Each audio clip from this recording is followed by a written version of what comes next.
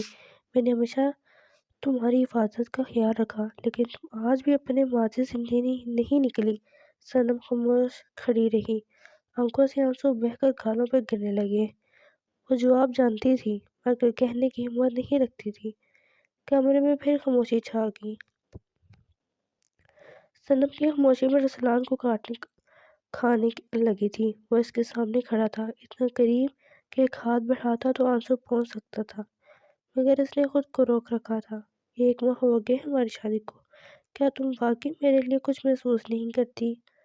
وہ شدت سے اس کی آنکھوں میں دیکھتا ہوا پوچھنے لگا۔ صنم کے ہونٹ کانپے۔ اس نے مٹھیوں کو مضبوطی سے بھینچا، جیسے دل کو سنبھال رہی ہو۔ مسئلہ یہ نہیں کہ میں کچھ محسوس نہیں کرتی۔ اس نے پہلی بار نظر اٹھا کر ارسلان کو دیکھا۔ مسئلہ یہ ہے کہ میں بہت زیادہ محسوس کرتی ہوں۔ ارسلان چونک گیا، تمہیں مجھ سے دور کیوں بھاگتی ہو؟ صنم کے آنسو بہنے لگے، کیونکہ مجھے ڈر لگتا ہے، اس رشتے سے، اس قربت سے، اور سب سے زیادہ تم سے۔ اس نے ٹوٹی آواز میں کہا، اگر میں نے اس رشتے کو مان لیا کہ تو پھر تمہارا چھوڑ جانا مجھے مار دے گا۔ میں جس سے محبت کرتی ہوں وہ سب مجھے چھوڑ جاتے ہیں۔ پہلے میرے ماں باپ چھوڑ گئے، پھر میرا ان کے در چھوڑ گیا، اور آپ کے بھی چھوڑ دیا، تو میں کہاں جاؤں گی؟ سب مجھے اپنا آدمی بنا کر چھوڑ دیتے ہیں۔ آخر اس پر آپ دیکھنا، مجھے چھوڑنا تو میں برداشت نہیں کر پاؤں گی۔ وہ انتہائی دکھ سے بولی۔ ارسلان کا دل جیسے ایک لمحے کو رک گیا۔ وہ آہستہ سے اس کے سامنے آیا۔ میں تمہیں چھوڑنے کے لیے نہیں آیا تھا صنم، میں تو تمہیں تھامنے آیا تھا، تمہاری حفاظت کرنے آیا تھا، ہمیشہ کے لیے تمہیں اپنانے آیا تھا۔ وہ نرمے سے بولا۔ صنم کی سمجھ میں کچھ نہیں آیا۔ وہ کمزور نہیں پڑنا چاہتی تھی، اس لیے بھاگ کر باتھ روم میں گھس گئی۔ ارسلان خان بجھے دل سے تیار ہو کر آفس چلا گیا۔ اس کے جانے کے بعد وہ صبح سے کمرے میں بند سوچوں میں گم تھی۔ 3 بجے ملازم نے اس سے کہا، بیگم صاحبہ کھانا کھا لیں، کیونکہ بیگم صاحبہ کھانا کیوں کھاتے؟ ملازم حیرت سے بولی، تمہارے صاحب کب آئیں گے؟ ملازمہ نے کان سے لگا فون اس کی طرف بڑھایا، صاحب سے بات کر لیں۔ صنم نے خاموشی سے فون لیا کہ کان سے لگا کر ہیلو کہا۔ کیا ہوا، کھانا کیوں نہیں کھا رہی؟ بھوک نہیں ہے۔ تم کیا چاہتی ہو، اپنے ہاتھ سے کھلاؤں؟ نہیں۔ تو وہ جلدی سے بولی، تو پھر کھا لو۔ سنو، تمہارے صاحب رات کو دیر سے آئیں گے، اس کا انتظار کرنا، وہ امید سے بولی۔ نہ جانے کیوں اس کے معاملے میں وہ ڈھیٹ ثابت ہو رہا تھا۔ وہ جتنا جھٹکا دیتی وہ پھر اپنی انا کو سائیڈ میں رکھ کر اس کی طرف بڑھ جاتا۔ پتہ نہیں کون سی کشش تھی اس میں جو وہ خود کو صنم سے دور رکھ ہی نہیں پا رہا تھا۔ صبح اس نے جھٹکا تھا اور دوپہر کو وہ پھر لہجے میں امید دیے سے پوچھ رہا تھا، میں سو جاؤں گی، میں اٹھا دوں گا۔ وہ شوقی سے اس سے بولا، سن، ہم نے جلدی سے صنم نے جلدی سے خدا حافظ کہہ کر فون رکھ دیا۔ اس کا دل زور زور سے دھڑک رہا تھا۔ رات بھر آنے سے پہلے ہی سو گئی تھی۔ رات 2 بجے جب وہ گھر میں داخل ہوا تو صنم کمبل اوڑھے آرام سے سو رہی تھی۔ اسے افسوس ہوا کہ مجھے دیکھے بغیر سو گئی۔ پھر گھڑی کی طرف دیکھ کر خود کو تسلی دی کہ 2 بج رہے ہیں، وہ کتنا جاگے گی۔ وہ خود بھی چینج کرکے دوسری سائیڈ پر لیٹ کر اس کا چہرہ دیکھتے سو گیا۔ صبح صنم کی آنکھ کھلی تو وہ اس کے قریب سو رہا تھا۔ وہ جلدی سے بیڈ سے اٹھ کر تیار ہو گئی۔ ارسلان خان کی آنکھ کھلی تو وہ ہلکی سی لپسٹک لگا کر بالوں میں برش کرتے سفید اور گلابی رنگ کا جوڑا پہنے بالکل تیار کھڑی تھی۔ وہ تو میری بیوی مجھ سے پہلے تیار ہو گئی۔ یار بیوی اٹھ گئی تھی تو مجھے بھی اٹھا دیتی۔ وہ تھکے وہ تکیے سے سر اٹھا کر صنم کو دیکھتے ہوئے پیار سے بولا۔ وہ میں آ رہی تھی اٹھانے، وہ آہستہ سے بولی۔ آپ تیار ہو جائیں، میں نیچے جا رہی ہوں۔ وہ جلدی سے بول کر نیچے بھاگ گئی۔ وہ جان بوجھ کر ارسلان خان سے بھاگ رہی تھی۔ اس کی کل کی باتوں کی وجہ سے وہ جان بوجھ کے اس سے دور تھی۔ وہ نیچے آیا، اپنی نام سے ان کی طبیعت پوچھا۔ اس کی موم صنم سے بات نہیں کرتی تھی۔ صنم ڈر کے مارے اسے مخاطب کرتی تھی۔ اس نے ناشتہ کیا اور جاتے ہوئے سب کو خدا حافظ کہہ کر صنم کو گلے لگا کر ماتھا چوما، جبکہ وہ موم کی موجودگی میں اس کی اس حرکت پر شرمساری سی کھڑی تھی۔ اس کا سرخ چہرہ دیکھتے ہوئے وہ مسکرا کر باہر نکل گیا۔ دن بھر اس کا یہی سوچتے گزر گیا کہ وہ کیسے اس سے دور رہے گی۔ اسے آج کل ارسلان خان کے ارادے نیک نہیں لگ رہے تھے۔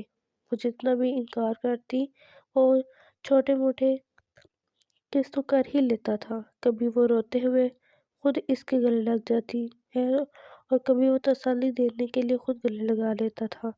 وہ اب بھی سوچوں میں گم تھی جب وہ دوپہر کے 3 بجے چلا آیا اور آتے ہی پیکنگ کرنے لگا۔ ہمارے لندن آفس میں پارٹنرز نے بہت بڑا گھپلہ کر دیا ہے، مجھے کچھ دن کے لیے لندن جانا ہے، اپنی پیکنگ کرتے ہوئے بتا رہا تھا، جبکہ صنم تو ہونک بنی اسے کموں دیکھ رہی تھی۔ پھر ایک دم پریشان ہوتی بولی، مجھے بھی ساتھ لے کے چلیں، میں یہاں اکیلی کیسے رہوں گی؟ وہ تسلی دیتے ہوئے اس کی طرف دیکھ کر بولا، اکیلی کیوں؟ موم ہے، سب ملازم ہیں، پر آپ تو جا رہے ہیں نا، آپ کے بغیر کیسے رہوں گی؟ وہ جلدی سے بولی، تمہیں میرے ہونے یا نہ ہونے سے کیا فرق پڑتا ہے؟ تم بھی تو چاہتی تھی کہ میں تم سے دور دور ہوں، اب تمہاری مرضی پوری ہو رہی ہے، جا رہا ہوں تم سے دور۔ وہ بیگ کی زپ بند کرتے ہوئے اداسی سے بولا تو صنم نے شرمندہ ہو کر سر جھکا دیا۔ جلدی اس نے اپنی کچھ ضروری چیزیں اٹھائیں، اس کے قریب آیا اور گلے لگ کر بولا، اپنا بہت خیال رکھنا، رونا مت، میں روز کال کروں گا، بلکہ کل سے میری دوست کے آفس چلی جایا کرو، تمہارا دل بہل جائے گا اور تمہاری دنیا سے ڈیل کرنے کا بھی پتہ چلے گا۔ تم بہت ڈری سہمی اور کمزور ہو، کوئی بھی آ کے تمہیں رلا کے چلا جاتا ہے۔ تمہیں خود کو مضبوط بنانا ہے تاکہ تمہیں کسی کے بھی سہارے کی ضرورت نہ پڑے۔ وہ پتہ نہیں کیا سمجھ رہا تھا، صنم تو بس اس کے ساتھ لگی روئے جا رہی تھی، یہ سوچ کر کہ وہ اس کے بغیر کیسے رہے گی۔ اسے روتا دیکھ کر وہ بھی کمزور پڑ رہا تھا۔ اس سے بھی صنم کی عادت پڑ چکی تھی، وہ بھی اس کے بغیر نہیں رہنا چاہتا تھا، لیکن مجبوری تھی۔ اسے لگ رہا تھا اگر وہ 2 منٹ اور رکا تو نہیں جا پائے گا، اس لیے وہ تیزی سے اس کا ماتھا چوم کر چلا گیا۔ صنم بے اختیار بھاگتی ہوئی کمرے سے باہر آئی، لیکن وہ تیزی سے سیڑھیاں اتر کر چلا گیا۔ وہ وہیں دروازے پر کھڑی سے جاتے ہوئے دیکھتی رہی۔ ارسلان خان کے بغیر وہ کمرہ سے بہت سنسان اور ویران لگ رہا تھا۔ پچھلے 2 مہینے سے اسے اس کے ساتھ بیڈ پر سونے کی عادت ہو گئی تھی اور آج بیڈ خالی تھا۔ بے شک وہ رات کو دیر سے آتا تھا، لیکن آتا ضرور تھا۔ وہ انتظار کرتے کرتے سو جاتی تھی، بلکہ جان بوجھ کر اس کے آنے سے پہلے سو جاتی تھی۔ ابھی خالی بستر اسے رلا رہا تھا اور وہ زور و شور سے رو رہی تھی۔ تب اس کے فون پر گھنٹی بجی۔ اس نے غصے سے فون اٹھا کر کہا، جب چھوڑ کے چلے گئے تھے تو اب کیوں کال کر رہے ہو؟ یار میں جان بوجھ کر چھوڑ کے نہیں گیا تھا، مجبوری تھی، میری کوئی مجبوری نہیں تھی۔ آپ مجھے ساتھ لے جا سکتے تھے، لیکن آپ مجھے نہیں لے کر گئے۔ اب فون مت کریں، سمجھا کرو، ہمارا پارٹنر بہت خطرناک آدمی ہے، میں سارا دن تمہارے ساتھ نہیں رہ سکتا، مجھے کئی اور معاملات دیکھنے تھے اور وہ تمہیں کوئی نقصان پہنچا دے۔ اس وجہ سے میں تمہیں یہاں چھوڑ گیا تھا کہ تم سب کے ساتھ محفوظ رہو۔ مجھے نہیں پتا، بس مجھے بھی اپنے پاس بلا لے۔ کیا یہ نہیں ہو سکتا؟ ارسلان خان نے انکار کیا۔ ٹھیک ہے، پھر مجھ سے بات مت کریں۔ سنم نے غصے سے کہہ کر کال بند کر دی۔ وہ افسوس سے فون کو دیکھتا رہ گیا۔ وہ خود بھی تو پل پل سے یاد کر رہا تھا۔ اس سے بھی تو سنم کی عادت ہو گئی تھی۔ اگر مجبوری نہ ہوتی تو کبھی بھی اس کے بغیر نہیں رہتا۔ وہ پریشانی سے دوبارہ فون کرنے لگا، لیکن اس نے کال نہیں اٹھائی۔ ایک ہفتہ ہو گیا تھا اسے گئے ہوئے۔ سنم ابھی تک اس سے ناراض تھی۔ کیوں کال کرتے ہیں مجھے بار بار؟ مجھے آپ سے بات نہیں کرنی۔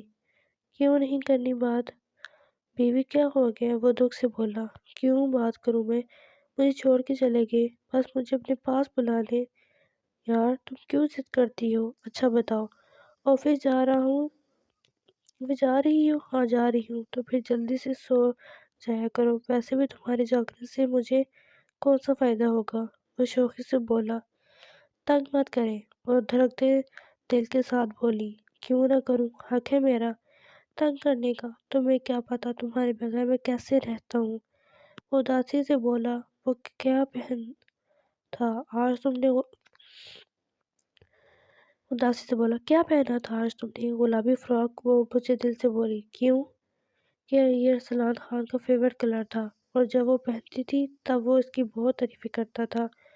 افسوس کہ میں تمہارے پاس نہیں ہوں جب تم نے میرا گلابی رنگ پہنا ہے۔ اگر ہوتا تو پھر تمہیں بتاتا۔ وہ حسرت سے بولا۔ میں آ جاتی ہوں نا آپ کے پاس، آپ مجھے ایک دفعہ بلا تو لیں۔ یار کیوں پریشان کر رہی ہو؟ نہیں بلا سکتا نا؟ میری مجبوری کو سمجھو۔ وہ بیچارگی سے بولا۔ نہیں کرنی مجھے آپ سے بات، بند کرے فون۔ وہ کہہ کر کال کاٹ گئی۔ جب بھی ان کی بات ہوتی تھی تو وہ ایک ہی بات کرتی تھی، مجھے بلا لو۔ اور اس کی مجبوری تھی، کام ابھی ختم نہیں ہوا تھا، وہ بلا نہیں سکتا تھا، اور وہ اس کی بات پر غصے میں فون بند کر دیتی، اور وہ کال کرتے ہیں اس سے بات کرنے کو ترستا رہتا۔ ایک مہینے کے بعد جب وہ گھر آیا تو سنم اس کی طرف دیکھ ہی نہیں رہی تھی اور نہ ہی اس سے بات کر رہی تھی۔ وہ اپنی ماں کے ساتھ بیٹھا اس کی ناراضگی کو بہت اچھے سے محسوس کر رہا تھا۔ پھر اس کے دوست آگے ان کے ساتھ بیٹھ کر رات کو جب دیر سے کمرے میں آیا تو وہ بھلے صوفے پر بیٹھی تھی۔ مجھے آپ سے بات نہیں کرنی۔ وہ قریب آ کے بیٹھا اور اسے گلے لگانا چاہا تو وہ غصے سے بول کر باتھ روم میں چلی گئی۔ وہ بھی تھکا ہوا تھا، بیڈ پر جا کے لیٹ گیا۔ بیڈ پر جا کے ٹیل لگا کے بیٹھ گیا۔ وہ نائٹ سوٹ پہن کر باہر آئی اور اس کے ساتھ لیٹ گئی۔ پھر ہاتھ بڑھا کر ارسلان خان کا بازو پکڑ کے اسے اپنے برابر میں لٹایا اور اس کے ماتھے پر آئے سیاہ بالوں کو پیچھے کر دی۔ سنم نے اس کے ماتھے پر اپنے ہونٹ رکھے۔ ارسلان خان کی آنکھیں حیرت سے پھیل گئیں۔ پھر سنم نے اس کے گالوں پر ہاتھ رکھ کر باری باری اس کی آنکھوں کو چوما۔ وہ تو حیرت سے اسے دیکھ رہا تھا۔ پھر جب اس کے گال چوما تو وہ بول اٹھا۔ کیا کر رہی ہو تم؟ اپنے شوہر سے پیار کر رہی ہوں۔ کوئی باہر سے آ کر تھوڑی تمہیں پیار کرے گی۔ کتنے دنوں کے بعد آئے ہو؟ اس کے دونوں گال چوم کر اس کے سینے پر سر رکھ کے اس کے گرد اپنے بازو لپیٹ گئی، جبکہ وہ حیران سا اسے کی حرکتیں دیکھ رہا تھا۔ ایک مہینے بعد موم کب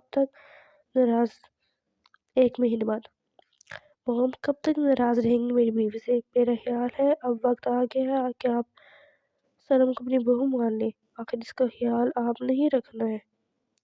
کیوں اب ایسا کیا ہو گیا ہے؟ کیونکہ اب دادی بننے والی ہے۔ وہ مسکراتے ہوئے ماں کے ہاتھ تھام کر بولا تو حیرت سے اس کے پیچھے چھپی شرماتی ہوئی سنم کو دیکھنے لگی۔ انہیں یقین نہیں آیا بیٹے کی بات پر، تو سنم سے پوچھا، یہ مذاق کر رہے ہیں یا سچ بول رہے ہیں؟ سنم نے آہستہ سے کہا، یہ سچ بول رہے ہیں۔ بس یہ سننا تھا کہ اس کی ماں نے سنم کو گلے لگا لیا اور بولی، آج سے میں تمہارا بہت خیال رکھوں گی۔